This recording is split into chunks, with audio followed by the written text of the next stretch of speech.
आमे आपण जानिछंती गत 22 तारिख दिन आमे गोटे जनसम्मेलन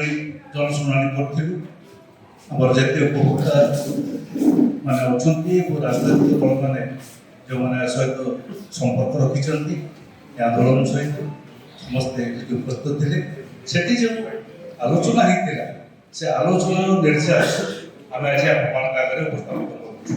कर दुईटी भाग अच्छी गोटे भाग हूँ ओईआरसी पाखे आईन मुताबक कारण शुणाणी कार्यक्रम आरंभ हो आईन मुताबक ये दाबी को आम उपस्थापन करुचु बाहर लोक मान तरफ आउ गोटे अंश अच्छी भितर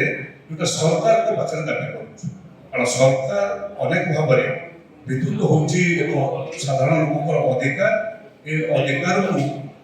समस्त पाखे पहुँचेगा दायित्व हूँ सरकार आम अनेक भाव में पैसा जे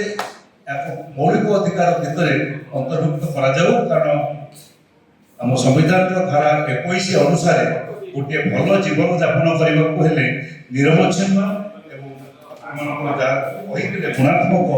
विद्युत आवश्यकता रही जहाँ सरकार घोषणा करते दि जाऊना से दृष्टि आम आज कथा गुड़िक आगे उपस्थापित करें जहाँ जहाँ आम निर्यास पहुँचीचु सिद्धांत पहुँचीचु मुझे आगे कहीदेव विद्युत घर धार्य परिप्रेक्षी में जो धार्य करने तारीख निर्णय करने जाऊँगी टंकाए 20 पैसा यूनिट पिछा कमा यूनिट पिछा टंकाए 20 पैसा कमाई दि जाऊ कारण आम ए संपर्क में आम निर्दिष्ट तथ्य हिसाब रखी स्मार्ट मीटर उपरे बड़ गंडगोल चली आईन श्रृंखला विपर्यस्त होगा देखा से बर्तमान आईन स्मार्ट मीटर बंद करा कारण जो अनेक राज्य में स्मार्ट मीटर प्रचलन एपर्यंत कौटी है ओडिशा रे डबल इंजिन सरकार नाम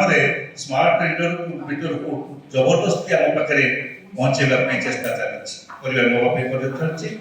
स्मार्ट मीटर संपूर्ण विरोध करुचे उपभोक्ता महासंघ एक कहले तृतीय कथा हूँ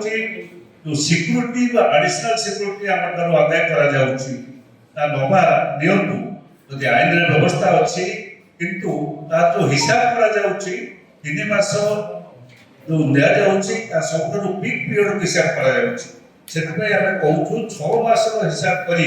6 मास हाराहारी को 2 मास सिक्यूरीटी आकार दि जाऊ जो इंटरेस्ट सुध